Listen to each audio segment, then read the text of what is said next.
자, 그럼 연결해서 사이클로헥세인의 구조를 먼저 알아보고요. 그리고 시험에서 사실은 이 사이클로헥세인 구조가 제일 많이 등장을 합니다. 그러니까 일단은 사이클로헥세인의 구조를 정확하게 알고, 그 다음에 사이클로헥세인이 가지고 있는 특징들을 확실하게 파악하는 것이 시험을 잘 볼 수 있는 하나의 비결이다 라는 것을 항상 명심하셔야 되겠습니다. 그래서 일단은 문제 같은 데서는 이 사이클로헥세인을 제일 많이 다룬다는 거, 이걸 좀 강조를 많이 드리겠고요. 자, 그렇다면 사이클로헥세인에서 첫 번째가 이 사이클로헥세인의 네 가지 형태가 어떻게 생겨 먹었는가, 요거부터 먼저 알아두셔야 되겠네요. 자, 그래서 제일 첫 번째로 볼 수 있는 것이 이렇게 체어폼이라고 하는 것이 있고요. 체어폼은 마치 이렇게 의자처럼 생겼다 그래가지고 뭐 체어폼 이렇게 보시면 되겠고, 그게 이제 이렇게 보트폼이라는 거는 뭐 이렇게 배 모양으로 생겼다라는 얘기인데, 그 체어폼하고 보트폼, 체어폼이 이렇게 보트폼으로 변해가는 그 중간 과정이 바로 이 트위스트 보트폼이다. 그러니까 뒤틀려 있는 배 모양이다. 이렇게 알아두시면 되겠는데요. 그래서 이제 이렇게 과정을 거쳐서 보트폼이 된 다음에 또 그 중간 과정에 이런 구조를 잠시 거쳐 지나갈 때가 있습니다. 바로 하프 체어폼이라고 하는 이런 배열이죠. 하프 체어폼의 경우는 일단 체어폼을 다시 좀 입체적으로 보여드리려고 이렇게 한번 화면을 또 띄워봤는데요. 이렇게 탄소들이 약간 지그재그로 뻗어 있는 것 같이 보일 때, 이게 이제 사이클로헥세인인데요. 이렇게 옆으로 돌려보시면요, 6개의 탄소가 이렇게 약간 지금 여기 회색으로 되어 있는 것들 있죠. 요 6개의 탄소들 위주로 중심으로 보세요. 그것들을 보시면은 이런 식으로 이렇게 체어폼 형태를 이루고 있다라는 걸 알 수 있습니다. 체어폼 형태를 이루고 있고요, 되고요. 그거를 제가 모양으로 이렇게 분자 모형으로도 또 만들어 봤는데, 정면에서 보면 정육각형으로 보이죠. 정육각형으로. 근데 요 옆으로 이렇게 돌려서 보시게 되면요, 이게 약간 체어폼처럼 보입니다. 체어폼처럼. 그래서 이렇게 체어폼처럼 보이니까, 자, 아무튼 요 체어폼이고요. 그 다음에 요 구조를, 자, 분자 모형을 제가 직접 만들어서 여러분들 앞에 보여드리고 있는데요. 이게 이제 사이클로헥세인의 체어폼이에요. 사이클로헥세인의 체어폼이 이런 식으로 생겼다는 얘기인데, 그냥 보기에는 정육각형 고리처럼 보이는데요. 옆으로 이렇게 돌려서 골격을 보시게 되면요, 보시다시피 이렇게 약간은 이쪽에 있는 탄소하고 여기에 있는 탄소가 이렇게 위아래로 뻗어 있고요. 이렇게 의자 형태로 만들어져 있구나 하는 걸 알 수 있습니다. 근데 이게 이제 뒤틀리기 시작하면요, 이게 뒤틀리기 시작하면 이런 식으로 이렇게 보시다시피 뒤틀리기 시작하면서 탄소 4개가 마치 같은 평면에 있는 것처럼 보이게 되고요. 그 다음에 저 뒤쪽에 탄소들 2개 보이시나요? 저 뒤쪽에 있는 탄소들, 초점이 맞춰져 있는 부분, 거기는 평면에서 벗어나 있습니다. 앞에 있는 4개의 탄소는 다 같은 평면에 있는데, 그 뒤쪽에 요 탄소하고, 그 다음에 요 밑에 지금 가리워졌는데 요 탄소하고 2개가 평면에 벗어나 있죠. 그래서 이런 형태를 살짝 거쳐가는 걸 하프 체어폼이라고 부르게 돼요. 하프 체어폼.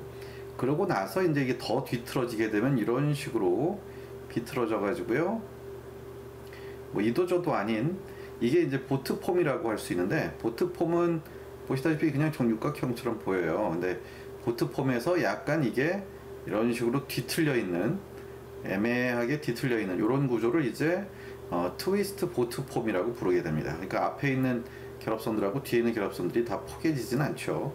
보트폼의 경우는 이렇게 완전히 앞에 있는 결합들하고 뒤에 있는 결합들이 다 포개져 있는 이런 모양을 가지고 있다라고 볼 수 있겠네요. 그럼 다시 원래대로 돌아가서요. 자, 이렇게 네 가지의 사이클로헥세인의 형태들을 한번 실제 모양으로 한번 살펴봤는데요. 특이한 점은 그 중에서 여기 있는 체어폼이 가장 안정한 형태다라고 알려져 있어요. 체어폼으로 만들어져 있으면 어쨌든 여기에 있는 이 sp3 혼성탄소들이 원래의 결합각도인 109.5도를 모두 만족하게 되고요.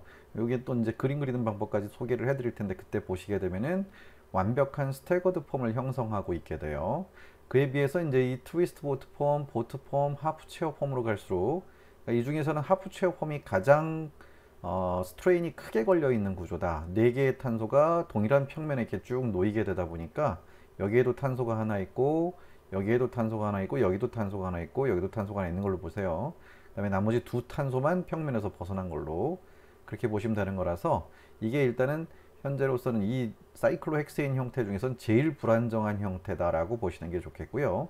그 다음으로 보트폼이 불안정하고요. 희한하게도 보트폼보다 이 트위스트 보트폼이 조금 더 안정한 것으로 이렇게 알려져 있습니다. 그래서 체어폼, 트위스트 보트폼, 보트폼, 하프 체어폼 순서대로 이렇게 4가지 형태가 만들어질 수 있다라고 생각을 하시면 되겠네요.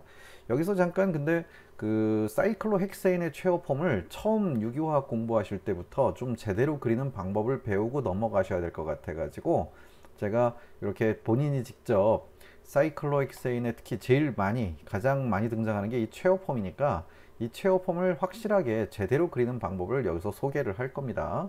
그래서 일단 첫 번째는요, 이런 식으로 선분을 하나 비스듬하게 한 60도 정도로 이렇게 그리시면 되겠네요. 그리고 그것과 평행한 선분을 이렇게 하나 또 그려주세요. 두 선은 항상 이렇게 같은 색깔끼리 평행하다라는 걸 명심하시고요. 그 다음에 또 하나는 여기에다 또 비스듬하게 이렇게 선분을 하나 그려주시고요. 그것과 평행한 선분을 하나 또 이렇게 매치시켜 주시면 돼요. 그럼 이것들 사이에서 녹색 선과 녹색 선 사이에도 어쨌든 평행 관계가 유지돼야 되겠고요. 그 다음으로는 이제 또 빨간색 선을 하나 연결을 시켜서 만들어 주시고 그거랑 같은 평면에서 평행하게 이렇게 또 마주 보게끔 이렇게 해주면은 체어폼이 하나 만들어집니다. 근데 이게 다 끝난 게 아니고요. 사실은 이것보다도 더 중요한 것은 이 탄소들이 있는 이 위치, 여기에 그 꺾은 선 지점 부분에는 전부 탄소들이 하나씩 다 있다는 얘기인데 여기에는 지금 결합선이 하나, 둘밖에 없죠. 그럼 나머지 결합선 2개가 생략되어 있는 거예요.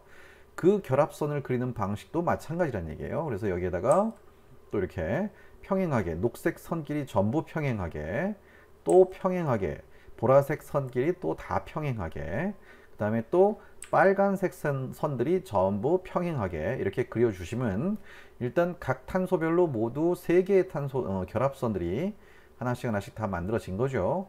이제 나머지는 어떻게 하셔야 되느냐, 수직 방향으로 이렇게 이 탄소하고 요 탄소하고 요 탄소는 나머지 요 세 탄소보다는 약간 아래쪽에 있는 걸로 보시고 요건 약간 이 세 탄소 여기 2개 하고 요 탄소 하나는 이렇게 3개는 약간 위로 올라가 있는 거니까 위로 있는 탄소들은 위 방향으로 그 다음에 아래로 있는 탄소들은 아래 방향으로 각각 결합선들을 수직하게 그려주시면 돼요.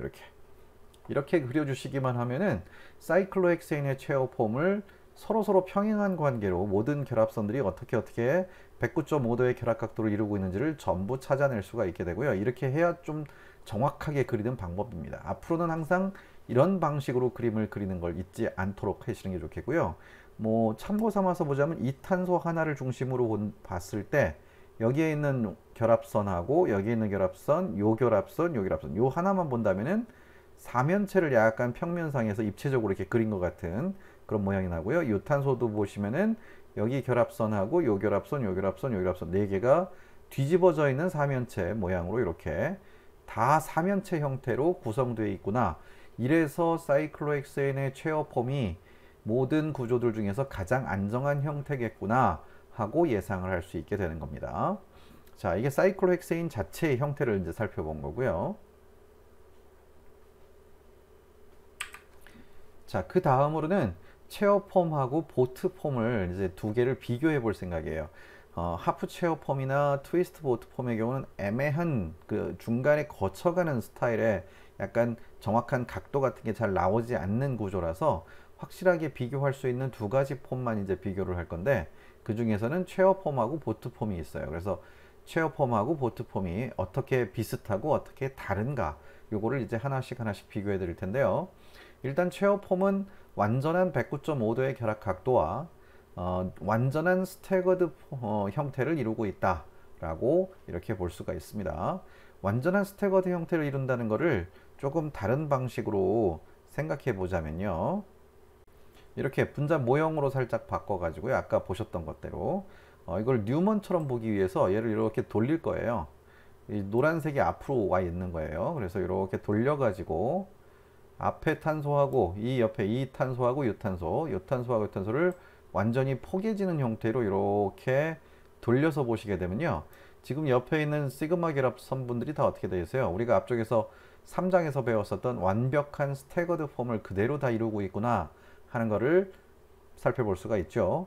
이래서 이게 완전한 최후 폼이 완전한 스태거드 폼이면서 결합 각도는 109.5도를 그대로 다 만족하고 있는 것이다. 이렇게 얘기할 수 있는 것이고요. 자, 그 다음에 그러다 보니까 결합각 긴장이 전혀 걸려있지 않고 비틀어지려고 하는 토셔널 스트레인도 역시 전혀 걸려있지 않은 이런 상태라서 이게 제일 안정하다라고 얘기할 수 있습니다. 그러니까 여러분들은 이렇게 최후 폼으로도 그리실 수 있어야 되겠고요. 그걸 갖다가 뭐 이런 식으로 뭐 이쪽 방향하고 이쪽 방향에서 이 두 탄소 3번하고 5번 탄소를 기준으로 뉴먼으로 그리는 이 연습까지 해 두셔야 돼요.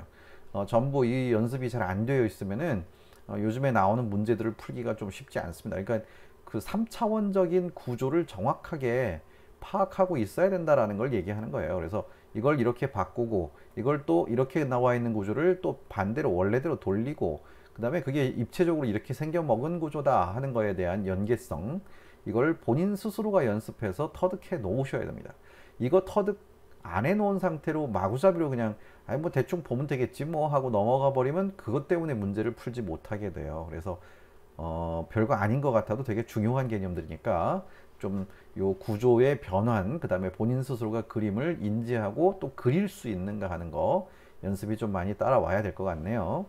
자, 체어 폼에 비해서 보트 폼은 완전한 109.5도의 결합 각도와 완전한 이클립스드 형태를 이루게 된다라고 나와 있어요.